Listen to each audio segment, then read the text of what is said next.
Ignition sequence starts. 6, 5, 4, 3, 2, 1, 0. Liftoff. We have a liftoff.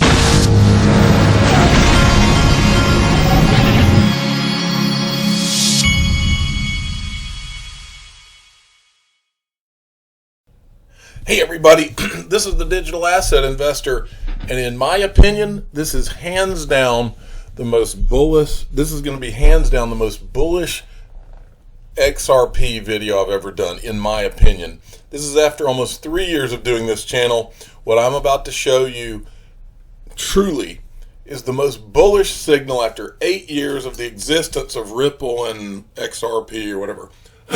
Excuse me. A lot of pollen in the air in this area of the country. This part of the country, when it's this time of year, the pollen literally cakes on your car. So a lot of congestion and that kind of thing.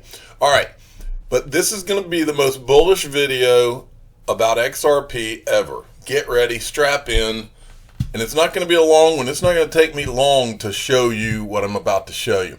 So XRP is trying to hit on up against 50 cents. I believe that once this news really starts to travel of what I'm about to show you, that this thing is going to take flight. I think this is the kind of thing that's going to make that happen. Okay, the theme of this video is that Blue Horseshoe loves hashtag relist XRP. I want everybody listening to my voice to use the hashtag relist XRP to send a message to all these exchanges out there that for whatever the reason that the SEC did it, they did not do right by you or any of us, and they got you, made you think, and you have to wonder if it's intentional, that you needed to relist because there was a question mark, that you needed to delist XRP because there was a question mark about whether or not you were doing anything that was not legal in selling XRP. We now have the answer to that straight from the SEC. Now it's time. Listen to this. So I got this. This was brought to my attention by PhDJ on Twitter. Jeremy Hogan. Yesterday there was a teleconference between Ripple and SEC attorneys and Brad. I think maybe it was Brad Garlinghouse's attorney. And what they said in that hearing is huge. Now, there was a lot of good things in it. I'm going to play you a 4-minute or so clip from this, maybe longer than that, maybe 5. But that's okay, because this is all important. Then I'm going to show you the thing that is bigger than all of it.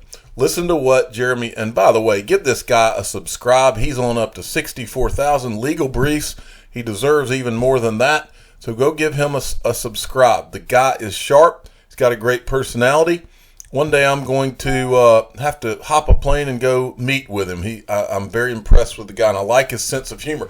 Before I play this clip, by the way, this episode of his where he's talking and analyzing what happened yesterday is the words mean things, and the words that this guy uses in this, I wrote them down because words mean things.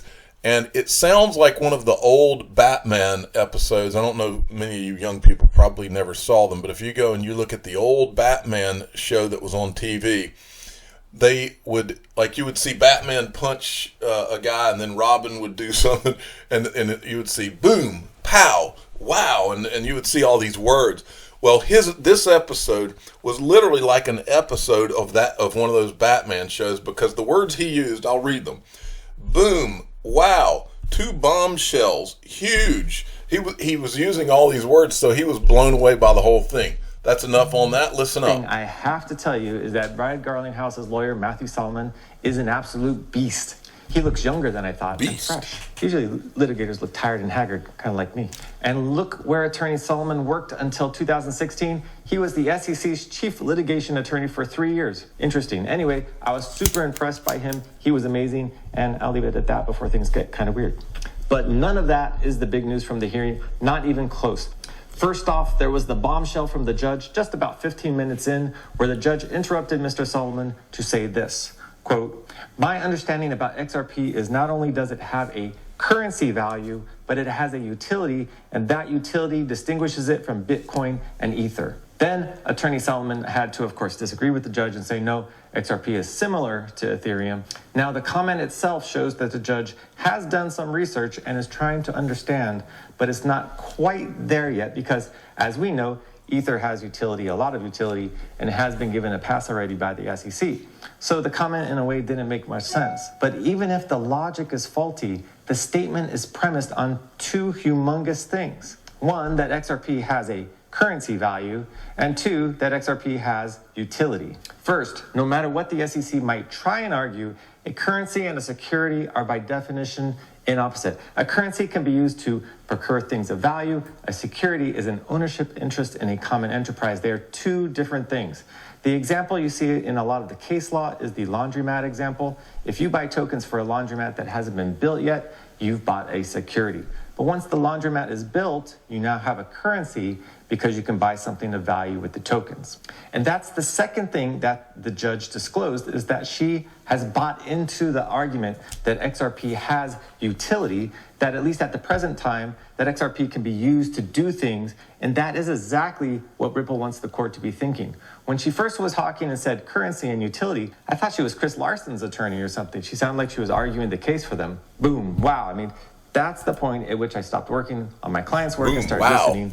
And I'm glad I did, because there was one more big point that was more subtle. But I just want to flesh one thing out first about the judge's statement. Now, this hearing was with the magistrate judge. Her name is Judge Netburn. And it is true that she isn't the main judge in the case. But the first thing you have to understand is that in federal court, Judge Netburn and Judge Torres, they're kind of like a team, and they work along with law clerks. They talk about cases, they roundtable them, they go out to lunch, they talk about them over lunch. So when Judge Netburn says XRP is a currency with utility, and she says it as a factual statement, you better believe Judge Torres is very likely saying the same thing, or at least knows that Netburn feels that way.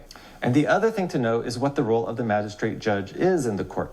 Let's take a look at a guide to the federal magistrate judge system for more information. What does the magistrate judge do? They settle discovery disputes. They conduct mediations, and they make recommendations regarding summary judgment. Yes, Judge Netburn will be involved at the two most important junctures of this case. She will be mediating the case, and she will be involved in discussions with Judge Torres as to who should win the case. Now, if I'm Ripple, I'm feeling pretty good that my mediator and consulting summary judgment judge just said on the record what I essentially argued in my pleadings. And when I say I'm feeling pretty good, I mean, like, is this really happening? Pretty good. But there was one. I like that. I got to write that down. Is this really happening? This guy had so many great buzzwords and phrases in this. Yeah, that's kind of what I thought too. Is this really happening? Because that, when you get done listening to what, you haven't even heard it yet. The things you just heard are excellent, but you hadn't even heard it yet. Thing that was huge in today's hearing that you had to listen very carefully or you could miss, and it might be super important for everyone. So listen to this. About halfway through the hearing, the judge skeptically made a remark to the SEC attorney that... Okay, this is the part that's the grand slam. And I even turned it into a tweet, because I'm going to let you see the tweet that I put out. Retweet far and wide. Are you listening? I copied Coinbase. Now, after you hear this clip, I want you to go retweet this. We need to talk to Ask Coinbase. We need to use the hashtag RelistXRP to all of these exchanges that delisted, because what he's about to say is very clear to me. There's one more thing that was huge in today's hearing that you had to listen very carefully or you could miss, and it might be super important for everyone. So listen to this. About halfway through the hearing, the judge skeptically made a remark to the SEC attorney that, based upon his theory, everyone who sold XRP, including you and me, are selling illegal securities. And she was skeptical about it when she asked the question.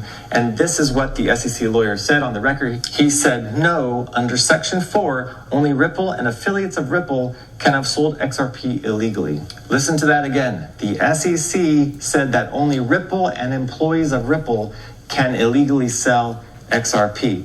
Now, why is that super important? That means that the exchanges that delisted XRP 2 months ago were not and would not be violating securities laws if they relisted XRP for sale and began to sell it again. And I think I saw recently that one exchange recently relisted. And so I wonder if there are perhaps a slew of non-action letter requests coming or already received by the SEC. And if so, I wonder if we will see XRP for sale in the US of A once again. I have a few words I'd like to say about that. Boom, wow, bombshell, blown away, huge, most bullish video ever. Ripple CEO's attorney is a beast. Is this really happening? Those are all things that he said in that video. Now, let's move along. So here's some more of my thoughts on this, okay? This is one of the tweets I tweeted out. The second you see the big exchanges start to relist XRP, you will know two things. One, 8 years of uncertainty, 8 years of uncertainty are over for holders, and more importantly, those who want to hold and have been afraid to. And more important than that, potentially banks, financial institutions, all these people that you're hearing, we're going to add Bitcoin to our treasury. Wait until XRP is an option for that treasury, a climate-friendly digital asset. And two, XRP will be a part of the financial system going forward. For the rest of time, or at least the rest of our lives, XRP, when you start to see these things relist, and that will be the indicator that XRP is no longer a security officially in the eyes of the SEC and everybody else. And then it is game on. And they already had, the important thing here is that they've got the SEC on the record from that conference yesterday. They've got one of the lawyers from the SEC on the record literally saying that only Ripple and them that were selling XRP were doing anything wrong, illegal, and that no one else is. In other words, no one else is now that's buying and selling XRP. Huge. Now, this is John Deaton. John Deaton is the guy he's the attorney who has filed the class action lawsuit. He's got over 10,000 people who are suing the SEC. Now, this is his website. I want you to know about it if this is something you're interested in, crypto-law.us. Well, he tweeted this. See, this guy, as a result of what we just showed you, this guy asked an obvious question.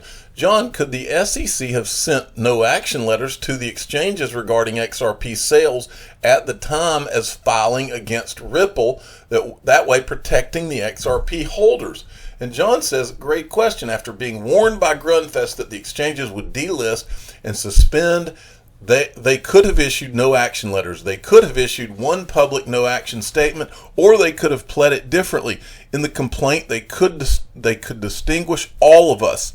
So I retweeted that, and I went to the SEC's website. In the About Us section, the first line, the mission of the SEC is to protect investors. They did the exact opposite. And then John Deaton also tweeted this. The SEC has 5 days to respond to our pre-motion letter. Let's see what they say in writing now. Go give John Deaton a follow. He's one of the big players in this game, at John E. Deaton 1. Give him a follow. This guy is one of the good guys. And then he tweets this. He's actually angry about it. He says, I'm actually more angry right now than ever before. Why didn't the SEC respond differently to our writ of mandamus? Our first motion was denied temporarily, but you can't unring a bell. The court, J. Torres and J. Netburn, know of the damage, and now the SEC says this. And finally, there's one company that I forgot to include in my tweet. I am going to ask iTrustCapital myself. This is where I have a Roth IRA and a SEP IRA where I have investments in digital assets, including XRP.